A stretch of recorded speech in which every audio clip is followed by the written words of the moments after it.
Many of you saw the result of the photograph of me at Lafayette Square last week. That sparked a national debate about the role of the military in civil society. I should not have been there. My presence in that moment and in that environment created a perception of the military involved in domestic politics. As a commissioned, uniformed officer, it was a mistake that I've learned from. Hi again, everyone. It's 5 o'clock in the East. It was a stunning moment for the chairman of the Joint Chiefs of Staff, General Mark Milley, having to go on camera like he did there to apologize for his appearance in combat fatigues walking across Lafayette Square in Washington, D.C., alongside the ex-president, where protesters had just been forcefully removed, all for the ex-president to take a photo with a Bible in front of a church. But little did we know, Milley's issues with the former commander-in-chief would go so much deeper. Shocking new revelations obtained by NBC News from the book out next week called I Alone Can Fix It, Donald Trump's catastrophic final year, showcase a chairman of the Joint Chiefs concerned and fearful about what might happen in the waning days of the Trump administration. Carol Leonnig and Phil Rucker write this, quote, a student of history, Milley saw Trump as the classic authoritarian leader with nothing to lose. He described to aides that he kept having this stomach-churning feeling that some of the worrisome early stages of 20th century fascism in Germany were replaying in 21st century America. He saw parallels between Trump's rhetoric of election fraud and Adolf Hitler's insistence to his followers at the Nuremberg rallies that he was both a victim and their savior. This is a Reichstag moment, Milley told aides, the gospel of the Fuhrer. Unbelievable words coming from the nation's top military officer in the year 2021. He was worried our nation was on the brink of turning into Nazi Germany. Because as also detailed by authors Phil Rucker and Carol Leonnig in I Alone Can Fix It, it was not Trump's rhetoric alone that concerned Milley. It was Trump's supporters as well, troubling him to such an extent they only added to the frightening historical parallel. Here's an account from the same book from soon November 14th. Legions of Trump supporters from across the country converged on Freedom Plaza, a couple blocks from the White House, for a rally protesting the election results. It was billed the Million MAGA March, although only tens of thousands attended.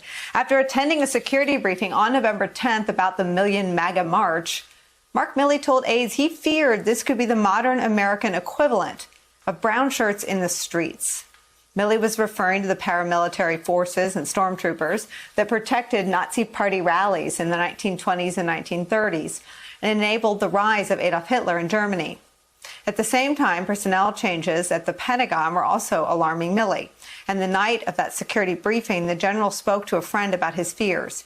Here's more from I Alone Can Fix It by Phil Rucker and Carol Leonnig. Quote, what they're trying to do here is overturn the government, Milley's friend told him, according to the account Milley shared with aides. Quote, this is all real, man. You are one of the few guys who are standing between us and some really bad stuff.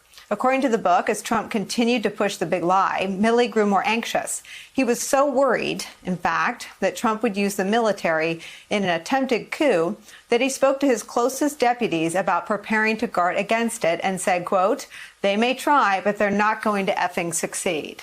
The nation's top military officer, believing the nation was on the brink of an historic crisis, is where we start this hour with some of our favorite reporters and friends.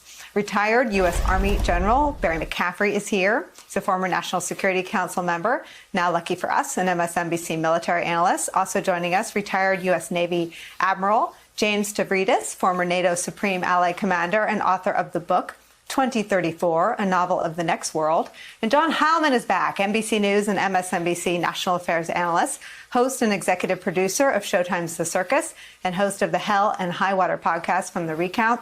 General McCaffrey, I start with you. Your reaction to this new and, if not thematically a departure, it is certainly a new detail to something we worried about a lot of different junctures over the last 4 years. Well, Nicole, I was hearing much of this as a primary source during contemporary events. You know, you should back off this and just say, if you were a foreign intelligence officer looking at Trump's behavior during these last few months of the administration, what would you conclude? You'd have to assume he's edging toward conducting a coup against democracy. And a lot of people are unaware that the senior military leaders do not give orders to the armed forces. The President of the United States does, and the Secretary of Defense, they're the only ones authorized to command the 11 combatant commanders. And when Trump sacked Secretary Esper, a fairly distinguished guy, and put a White House flunky in there, many of us said, this guy is on the edge of trying to overturn the election of the President of the United States. So I think we ought to be grateful to this principled, tough-minded, beautifully educated, and experienced officer, Mark Milley. History is going to be pretty kind to him. Admiral Stavridis, what do you think when you read about how concerned people at the highest levels of not just the military, but of the government were about what became very clear to all of them, Trump's anti-democratic aims and anti-democratic methods?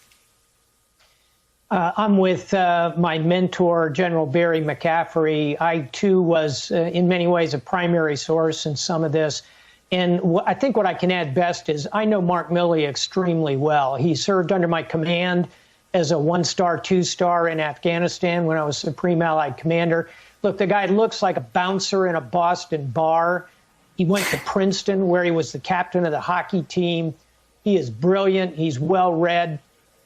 And what a stand-up guy. When he made a mistake at Lafayette Park, and it was a bad mistake, he went on national television and effectively apologized to his forces. That's what we look for in a commander. That's what we look for in a senior military officer.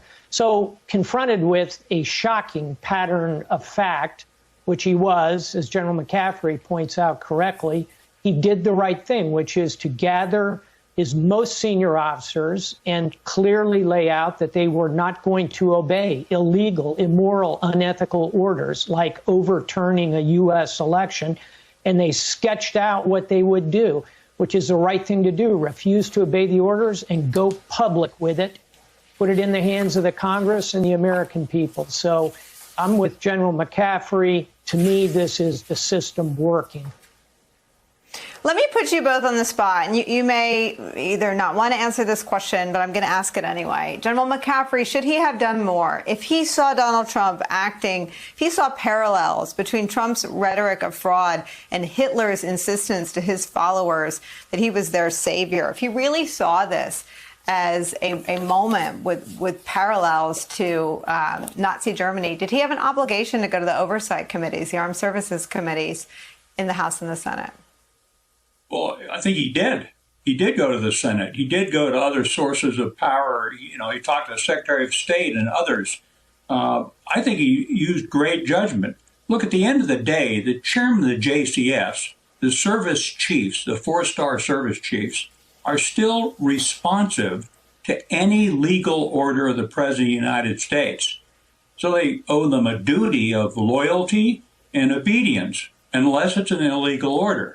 And even then, some of this, at that level of government, it's very tough to sort out where you stand on some of these issues. The President of the United States has enormous emergency powers to use the armed forces to declare insurrections and states of emergency. The only protection of the American people is to elect people to that office who have character, experience, and integrity. And in this case, we had a near criminal regime in charge of the U.S. government that was trying to overturn the election. So again, I think Mark Milley, he wasn't supposed to be on the Today Show announcing this. He was talking forcefully and directly to people like that Stephen Miller in the Oval Office and to the President of the United States. I don't know what else he could have done. Admiral Stavridis, could there have been a scenario where insubordination took place? I mean, do you see this? Would the next step, the next sort of escalation have been an order that they refused to follow? And are you sure, I mean, in your read of everything that's public facing, does it appear to you that functionally Donald Trump was the commander-in-chief on January 6th? But by law, he was the commander-in-chief on January 6th. But functionally, I mean, there's no indication that he was in the chain of command and calling the National Guard. It's been reported that Pence did that. Milley has said he would ignore unlawful. I mean, was he functioning as commander-in-chief in those final weeks? I think he was legally the commander-in-chief, and he was failing in those responsibilities utterly, would be the simple answer. And were we trending toward a moment of insubordination? I would call it a moment of conscience on the part of senior officers. Again, on this one, I think the system worked. And I agree with General McCaffrey once more. At the end of the day, the solution to this is electing officials who will guard the Constitution of the United States with their sacred honor. That is the mission here. The military can't deliver that. The American public must.